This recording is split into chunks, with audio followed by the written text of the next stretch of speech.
USAA knows dynamic duos can save the day, like superheroes and sidekicks or auto and home insurance. With USAA, you can bundle your auto and home and save up to 10%. Learn more and get a quote at USAA.com/bundle. Restrictions apply.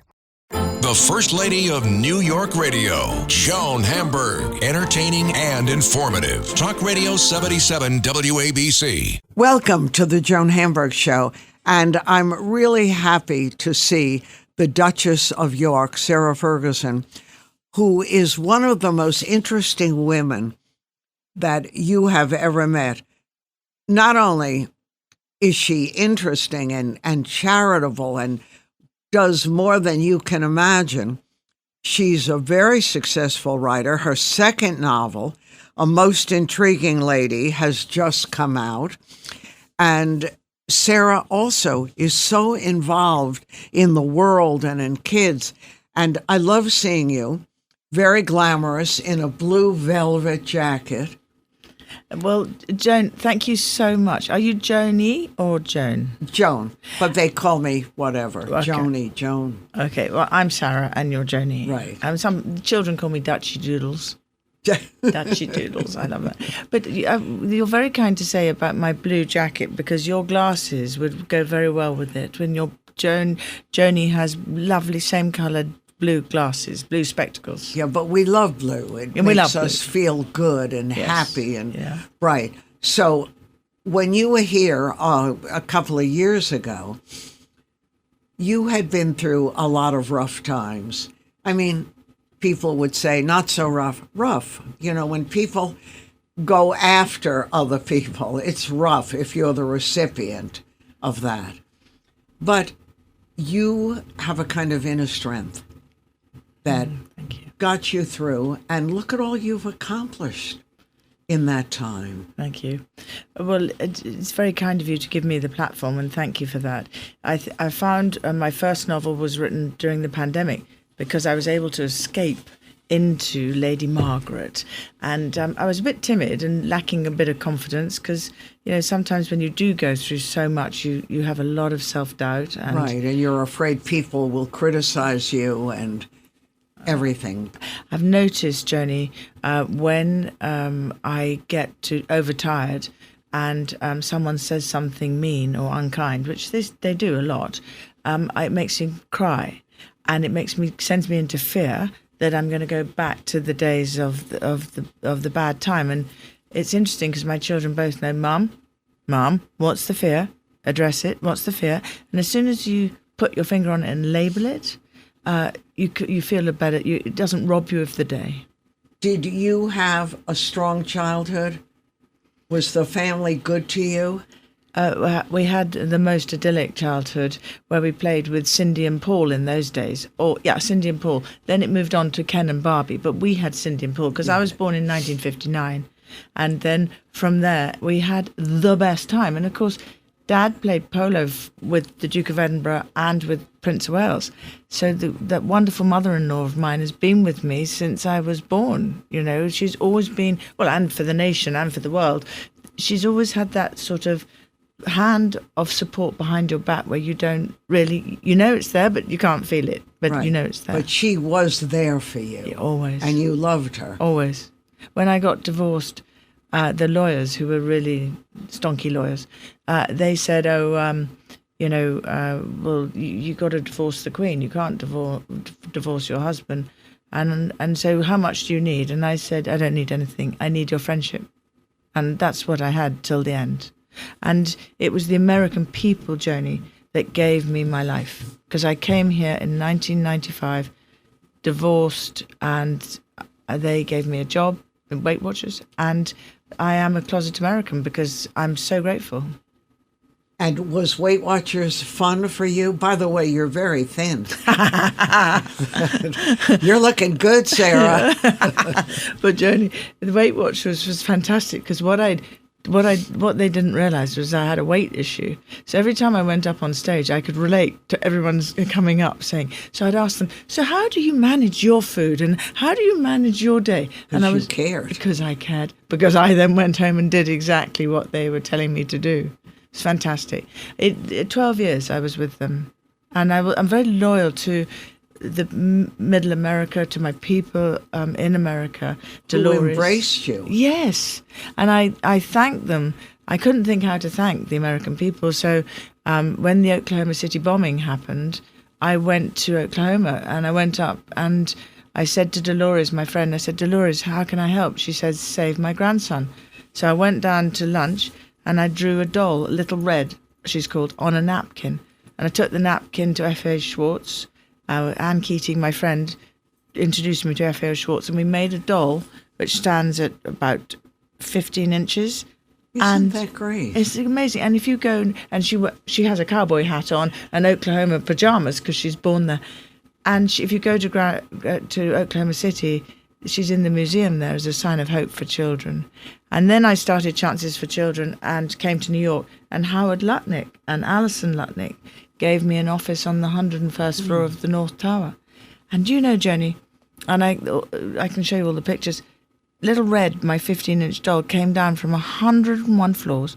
CNN filmed it and said, look, a child's doll. And Larry King said... And that was yours. And she said, and CNN said, no, it's Fergie's Little Red that stands for children's rights all over the world. And she's now in Ground Zero Museum. You can go and see her there. That's amazing. Amazing. Do you feel like really proud of yourself now? I hope you've learned to appreciate who you really are and love yourself. There are good It's days. asking a lot. I think that my grandmother always taught me that if you feel bad about yourself, give to others. And she was a great lady, Irish. And so whenever I feel bad about myself, I go and help others. And the minute you say, get out of your own way, you silly old goose, because you're so lucky. Joni, I'm the luckiest girl on this planet, really. I've mother-in-law, the Queen, Diana was my best friend. I've lived every girl's dream. And with it, there's been some obstacles, but I'm here today. You got over them. Yeah. And that's the secret. Yeah. Don't let them hold you in a bad embrace. And you did that. You got through all that stuff. Thank you. And look at your girls.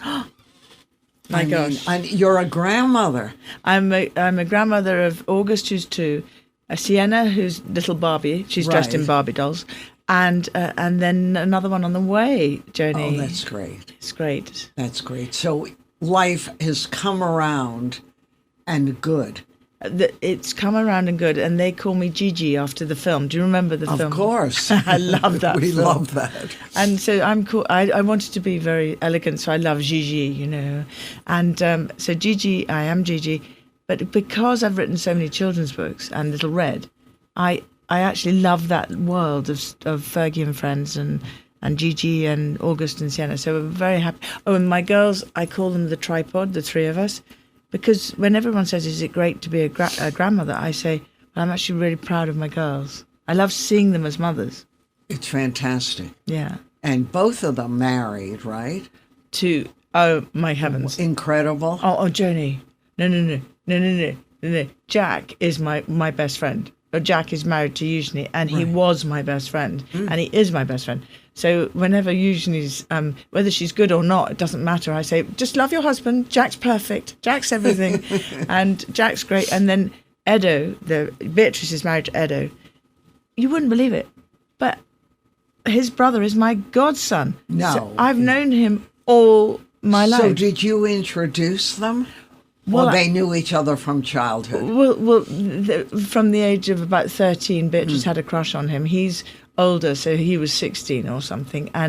But the real thing was that Beatrice didn't really know him. Anyway, at Eugenie's wedding, this is really good. We had a tea room. I made a tea room. Of course you have a tea room. Why wouldn't you have a tea room? And Palace said I couldn't, so I did, deliberately, because they said I couldn't. And in my tea room, which was such fun, I put champagne in the teapot. Of course you put champagne in the teapot. Anyway, I closed the tea room to go for dinner. This is at the reception. And I closed all the lights down. The tea room was closed, and they were going to dinner. The tea room was still open. Guess why? Edo and Beatrice were in the aa room. You're kidding. It was alone in the tea room. Oh, that's funny. That's funny because, and now they're married, and they've got Sienna, and they've got Wolfie, who's Edo's Beatrice's stepson, that's an interesting. Beatrice says it's very fascinating to have to learn to be a stepmother. It's really good, and I think more stepmothers out there get sometimes a bad handle. Yeah, they get a bad rap too because they're not sure what's expected. But your girls always seemed, no matter what the situation, very comfortable with themselves, with their families. I mean, think what a good job you did with those kids. It isn't easy to bring up kids in any kind of family, let alone a royal family where expectations are so huge on everyone. I think the Queen had a lot to do with it, actually, because being so steadfast and consistent, Joni, that was so good, because the girls would always go up and see Granny and have tea with Granny, and Granny always kept to 1 o'clock lunch, 5 o'clock tea, dinner at 8:30, and the girls could then march in tune with her and learn so much from such an icon. And but you're like her, Joni. Well, like a little different, a little different from the Queen. But it's the same value system: integrity, values. Your own inner rule book is values of goodness. Right. Well, you have to have that, but you did it, and it makes a difference. And the Queen liked you so much. We laughed a lot, Joni. Well, Joy. If Joy and you and I with the Queen, we would go every day dog walking at 2. And you inherited the dogs, and right? I've got the corgis, and we'd walk around the garden, and it was the one time when no one could listen to us, no one could hear us, and we were giggling, we were cackling rather like Joy and you, Joni. And then at this particular time, I know the lovely gardens we walked around, there would be the Daphne plant smells, there would be the magnolia, there would be all these. She so loved her garden. And then I'd say, well, there's a hole in that tree. And she said, yes, I think my great-grandfather shot a hole in that tree. And then we go to the next bit of story, How much fun to hear. Yeah. To hear all of that. And you were such a part of it. Yeah. That's why I say I'm so lucky, because I lived. I know I write history, or amateur history, but I really, my books are all about diving into history. Right. And now. The Victorian age. Exactly. But the Queen actually. Was part of all of this. Yes. And so you have to really pinch yourself. And the other thing I really pinch myself about, Joni, is most people's dream is to meet the Queen, right? To have met the Queen. Of right? course. So they'd gone off to have their hair done and got a nice dress, and they'd waited years to meet her. For a 5-minute audience just to see the Queen. And here I was driving in the car with the dogs in our welly boots and headscarves on, and I know that, like yesterday, I was in New Jersey, and 400 people came to Bookends. That's a lot. That's a lot. And each person, I did a photograph with each person, and I said hello, and I had a chat. And do you know what I took away from that? Kindness. The American people were they were kind, and I was so thrilled to. These little children came, and I just wanted to say thank you. But they like you. And that's a gift. Yeah, to feel accessible and be accessible, so that people can reach out and touch you and understand. And even reading your books, Lady Mary, A Most Intriguing Lady, the second book, you sort of know she's you. Obviously, if you're going to write, writers write from what they know. And so she's you to us who are reading it. Yes. And it makes a great big difference. But, Joni, because I got a bit of confidence from the first book, this book is me really going. Better, yeah. Yes, and I'm better now. So I'm getting more and more confident. So the next book is going to be even more confidence. Heaven's Because you sake. can do it. Poor world. But Lady Mary, I said, right, she's going to tightrope walk from the turrets of Scotland, where she was brought up, because she's my great-great-aunt. Right. And she's going to tightrope walk across the turrets and in 1870. And there's going to be a Cary Grant fellow, sort of very good-looking in his dinner jacket, waiting on the terraces of Drumlanrig. And he's going to look up and then avert his eyes, because he mustn't look up a lady's skirt. And I had to then, I had to really put where my mouth was. I had to go and research whether circuses did exist, because circuses might not have existed in 1870, Right. but they did in Scotland, thank heavens. Who knew? You see all that? Sarah Ferguson with her brand new book. You're going to love it. Almost intriguing, a most intriguing lady. And is there another one? You know, this would be, and it may be for all I know, such a good TV series because we love detective work. And we haven't had a good detective story in years. So, possible? It's very possible. And Joni, thank you for telling the world, because that's exactly where I want to go. I'm just hinting at it with Lady Mary, who goes in disguise and joins Queenie's gang. Right. Right? Because she's a lady, but at night she's a super sleuth and a female detective. And the next book, right into female detectives, 1870, moving on all the way through to, I'm fascinated by women who were brave in World War I and World War II. I think this is just the beginning of my super sleuthing. Right, we love that. And we also love the lady part because we're not good at ladies here in America. and it's a lot of life's lessons.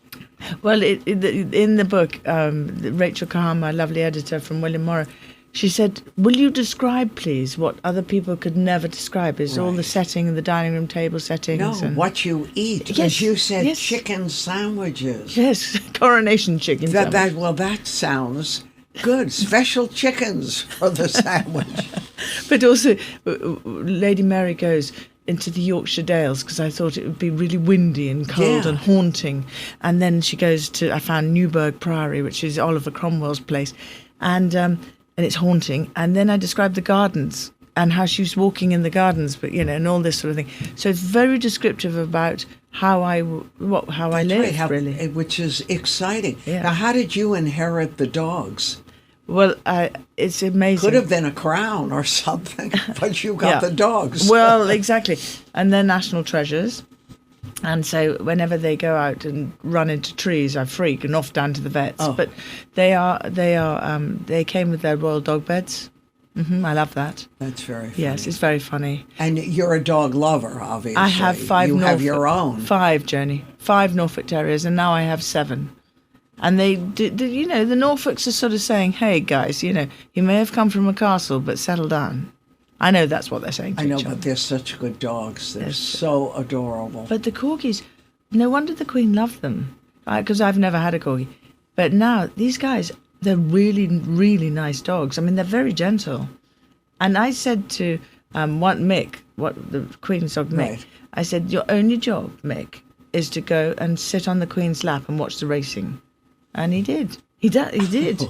And he put his little head on here. And he did, because it would come towards the end, she couldn't get around. No. And he used to be there with her. Oh. I can't get over that he did as he was He told. knew. He knew. I know. Dogs are unbelievable. When my husband was ill, our dog, a standard poodle, climbed up on the bed and put her great big paws wrapped around his legs and didn't want anyone to come near him. Her head was up. She was watching every minute. They just know. And what was she? She was protecting him, was she? Protecting him. And she wanted to get rid of the illness. She wanted everyone out of her way. Yeah. And she would hold guard all day. Really? Yeah, it was amazing. Did he come through?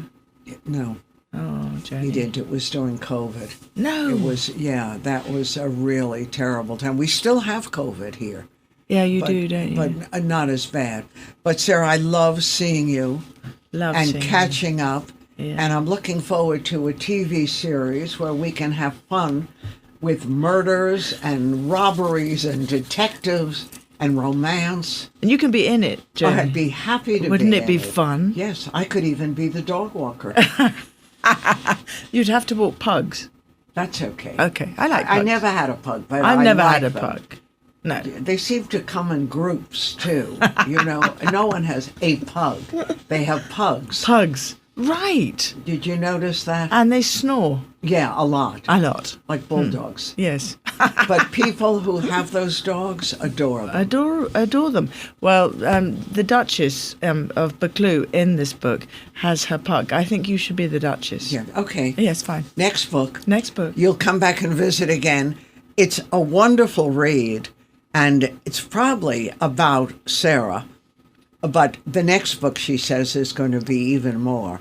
So this is a most intriguing lady, fun to read, and it's got everything you love, all the spy elements, everything, and you'll learn a lot about Sarah Ferguson's life. Thank you. Thank you so much for today. During a different age. Yeah, it is absolutely during a different age. But I think that's what's fascinating about it, because I put myself right into the part. You know, just that sort of feeling of, oh my goodness, you know, how am I going to manage this? And But you know now that you can do it. yes. All of it. Well, I'm always humour, always humility, and always kindness. And I think my father brought me up to believe the kitchen's more important than the dining room table. Always remember that some chef has worked hard to Right, too. yeah, To do it. Yeah, and I think that's why I am what I am. Is I don't take myself too seriously. I just get on with it. And don't forget that you're brave. Brave. You're brave, good. and that you love the person you've grown up to be. And those are gifts that you can give to your own. Thank you. That's a huge gift from you. Thank you. I think that's good. I am brave. Yes. You keep being are. brave. Well, come back and visit again. Thank you, Joni. Thank you for having me. I've love loved this having time. It's like having a cup of tea with an I old know. friend Well, we're in our studio. No one else is here. with no tea. No, I'm sorry. No tea and no chicken sandwich. I don't think you'd want the sandwich that we could procure for you. But I'm going to around the coronation. I just decided that the invitations haven't gone out yet, so I don't know if I'm going, but probably won't be. So I've decided to make my own little tea room. But hello. you should go to the coronation. You're certainly. I said after I heard you talk about the king, I felt like I wanted to call him up and spend a little time with him. Good job. Thank you, Jenny. Thank you very I'll much. visit with you again. Yes, Thank you, please. Sarah. Thank you. Thank you. I'm Joan Hamburg, and you're listening to WABC. More to come.